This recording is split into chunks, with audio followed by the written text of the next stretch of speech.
Today we're doing something a little different. We asked you guys to send us in some questions on video. Let's see what you asked. Hello Andy, here's your question for your Q&A.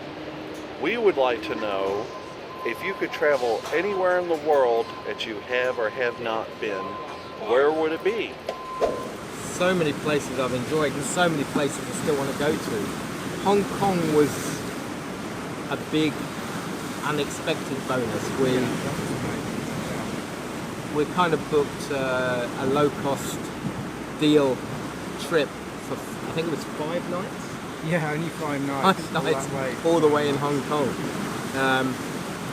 And we really didn't have very much in the way of expectations. We knew very little about it. And when we arrived at, I think it was 11 o'clock at night, we got off the plane in t-shirts and it was boiling hot and thinking, wow, wasn't expecting it to be that warm in October, I think it was. No, even though it's,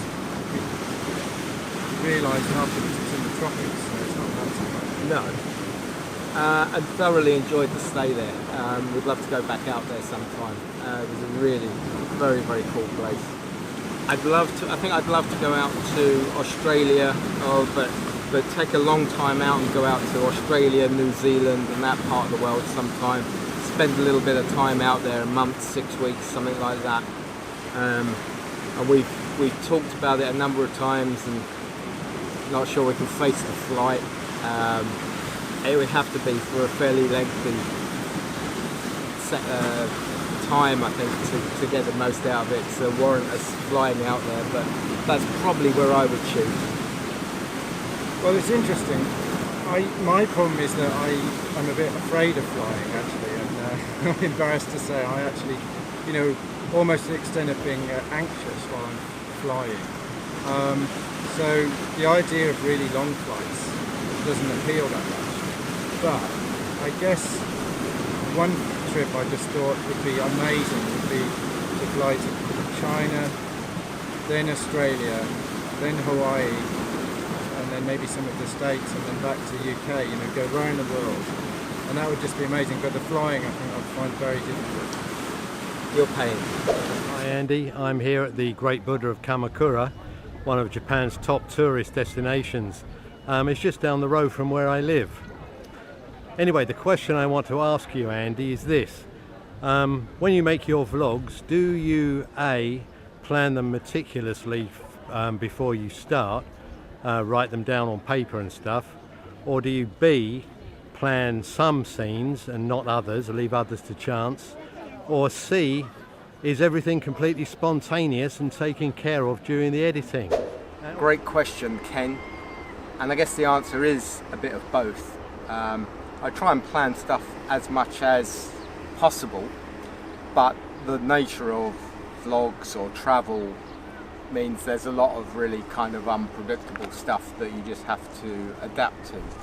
But it is useful to have an idea of a storyline and what you want to get out of it beforehand. Sometimes that extends to pre-writing out a script. Not one I'm going to sit there and talk through, but one that at least gives me the idea of the story so I know what other shots I need to take as well, which is really important. I'm sure we've all been there when we get back and think, oh, if I only had a shot of this or a shot of that to cut in at that point. And a couple of examples. When we went recently to Lille and Lyon, we knew there was going to be train disruption, and I decided to make the whole story based around that. I kind of scripted that out roughly as to what we were going to do. But in each location, you're having to work stuff out on the fly, but overall you've got a kind of structure there to deal with. Conversely, on the last vlog I did in Costa del Sol, when we met up with Jason, we ended up going and sitting in a cafe. That was all unscripted. I started to film a few shots of that, realised there was a little bit of meat there to put something together with. Started to take cutaways, reverse angles, noddies, things like that, so that I could build a little conversation and a little sequence based around that. So it helps to do as much planning as you can, know roughly what you're going to do, but also be adaptable and be able to change things on the fly. One more question I have is this. When do you and Chris plan to come to Japan? Well, I've always wanted to come to Japan, and it's definitely on the list. Really like to see Tokyo and Mount Fuji and some of the rest of Japan. Hopefully we'll come in a few years' time. Hi Andy, this is Radhika from India. I've been following your work from quite a while and I love watching your videos. I have a bunch of questions for you. How do you deal with the hate comments that come on your way? Hi Andy, Miriam from Tastefully Balanced. I just had a quick question. How do you deal with hate comments, especially since you're traveling kind of all over the place? You know, you might not do everything that is culturally fit for that area. So how do you deal with comments, negative comments around that? Thank you. Fortunately, I don't actually get that much in the way of hateful comments on anything. It says opening the floodgates, but I have a very simple approach to that sort of thing.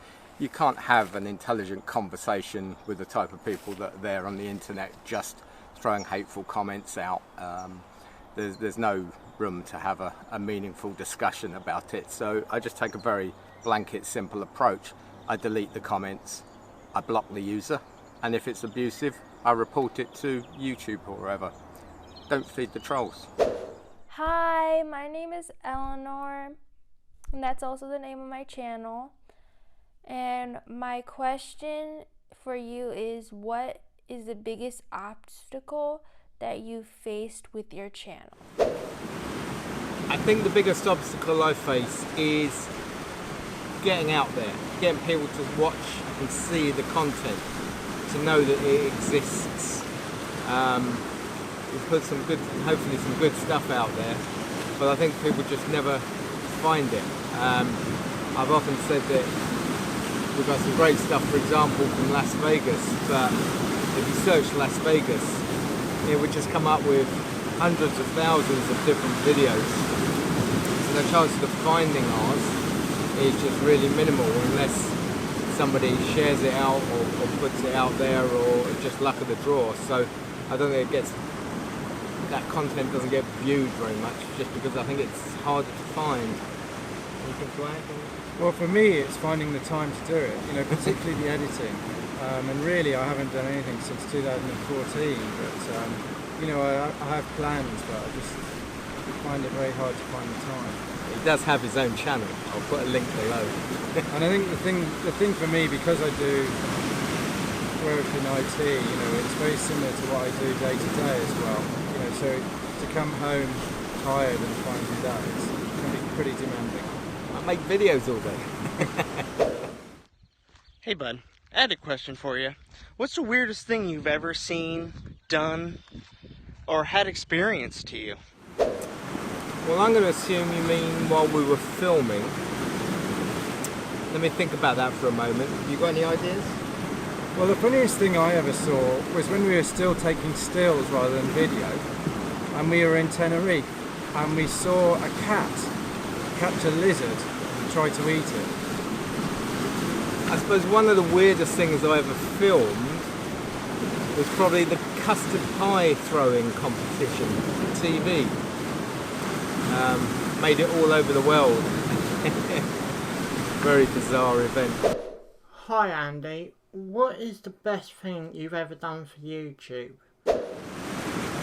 I'm going to think that probably my favourite content that we've produced recently, and it's forever changing, would be the American trip last year. So again, Las Vegas, Colorado, Chicago, New York. I think each one of those came out as a really good piece, but again, very underviewed from as far as I'm concerned.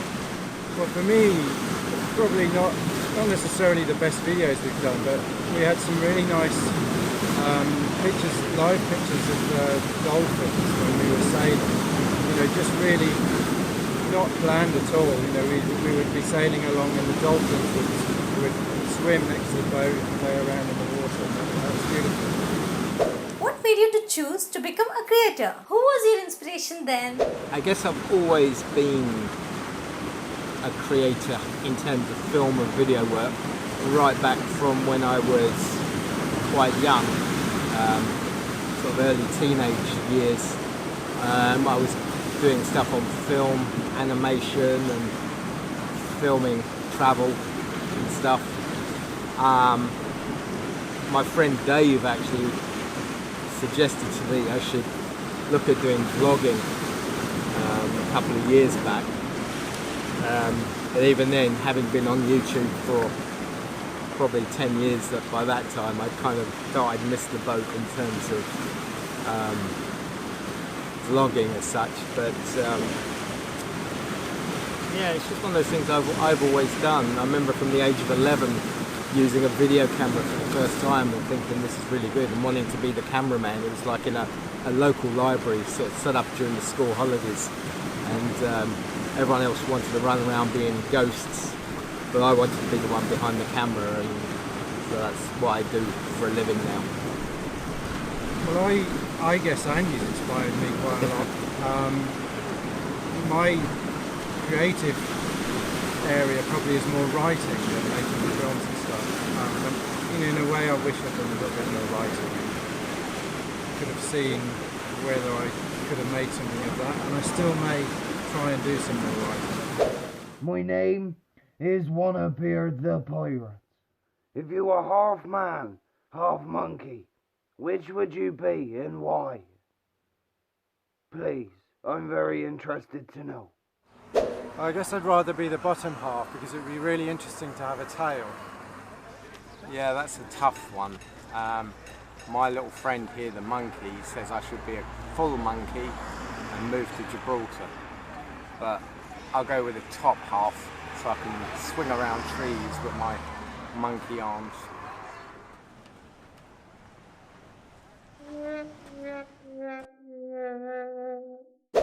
Hi Andy, how you doing? Really nice to meet you. My question is, who is the most inspirational YouTuber you've met to date? So the most inspirational YouTuber that I've met? Wow, that's a leading question because you probably know I've only met a few YouTubers. So it would have to be you, Jason. Anyone that's gone through what you've gone through and have really kind of put so much effort into getting that out there on YouTube and trying to help people is really inspirational. And if you don't know what I'm talking about, please go and check out Jason Stanley Cancer's channel and find out about his story. Well worth you having a look. Hey Andy, I'm Shanna from Shanna Animation, and my question is, who are some people you would like to collaborate with? I tried to set up a collab with somebody last year in the States, but I'm not going to mention names, but he'll probably be watching, but unfortunately, while we were on the West Coast, he was in the East Coast, and when we headed to the East Coast, we took a trip to the West Coast, so we were never quite able to hook up. But if I was going to throw a name out there, it would probably have to be Casey Neistat, I guess. What is up, Andy? My name is Lufu, and my question for you is, what are your plans for the future? Thanks for answering my question. Cheerio. Well, plans for the future for the channel, really more of the same, but bigger and better. Hoping I'll get my monetization back very shortly from YouTube, and that'll spur me on to putting a bit more effort in and delivering a few more videos to you. Not that I'm making very much money from doing YouTube, but it's just enough to buy a bit of library music here and SD cards and things like that, and it does spur me on to produce more content. How do you pick your next place to visit? So I think we both come up with ideas for new places, and then it really depends what's practical, the cost, where we both want to go to, where it's going to be interesting to film as well. So next we're thinking of going to Eastern Europe, to Prague and Budapest, so look out for that later in the year. My question to you is, how do you get a channel to get so far? Any advice would be appreciated, my dear man. And then maybe you will come across and sail the seas with this scurvy dog and my team. Thank you very much. Anything that you would want to suggest or advise the newbies in here? So do you have any tips for getting more subscribers? Good question. What tips can I give you on building up your subscriber base and getting more people interested in your channel? Well, I think if anybody actually watches your videos and comments on them, try and have interaction with them. Comment back with something meaningful, engage them, maybe ask them a question, try and get them to come back and start a conversation, and maybe go onto their channel and watch some of their videos and comment on them as well. That really helps to kind of build up that interaction. Find things like Facebook groups, interest groups that cover the kind of things that you're covering in your videos, and talk to people there and try and just help to get the message out there. And finally, if you find other YouTubers that are subscribed to you or that you like or are doing similar things, think about trying to do a collaboration with somebody. Ah, good idea. Thank you very much. Well, that's it for today. Thank you for all the questions. I'm sure it won't be the last one of these we do. And if you sent in a technical question, I'm doing a whole separate episode just on tech questions, and that'll be coming in very soon. So don't forget to subscribe and catch up with us again soon.